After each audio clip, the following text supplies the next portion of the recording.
A massive gathering for a man whose death has garnered national attention. Thanks so much for joining us tonight at 11. I'm Channing Curtis. Students in St. Johns County coordinated a vigil for political activist Charlie Kirk, who was assassinated at a college in Utah this week. Our Zach Wilcox was there and joins us now in studio. And Zach, that vigil saw a huge turnout.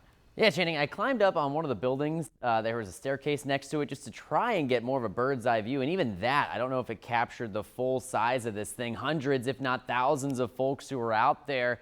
And the group heard from some familiar faces like a state house representative, the leader of the GOP in St. Johns County. But really the majority of the speakers were the young activists, the demographic Kirk spent much of his life encouraging to get involved in politics. I think that it's important that we honor Charlie Kirk, the person that founded the organization that inspired millions of people, including myself. Jaden Duffy told a crowd of hundreds that if it weren't for Charlie Kirk, he probably wouldn't be speaking in front of them. Duffy got involved in Turning Point USA's Creekside High chapter.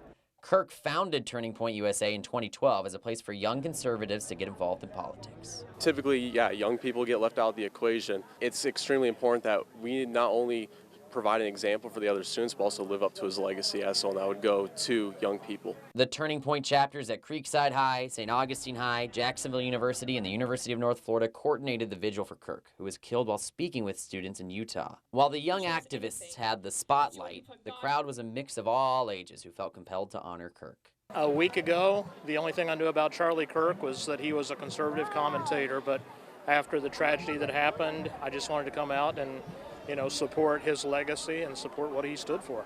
To start a chapter at your school or to get you connected if there's already one. The vigil also served as a place for teens to sign up for Turning Point USA and get politically involved. It's easy to get jaded and say, oh, what's wrong with the new generation? But this gives me a lot of hope that there's a lot of idealism still out there and that there is just a lot of passion for making the USA the best that it can be. Charlie Kirk would always be an advocate for just having political discourse, just bouncing ideas off of one another in a polite manner is what this world needs to be brought back to. And I figured I'd show you a memorial formed in the park for Kirk and had flowers, posters, and some flags in there as well. And some of those posters even featured Kirk's famous branding, "Prove Me Wrong." Channing?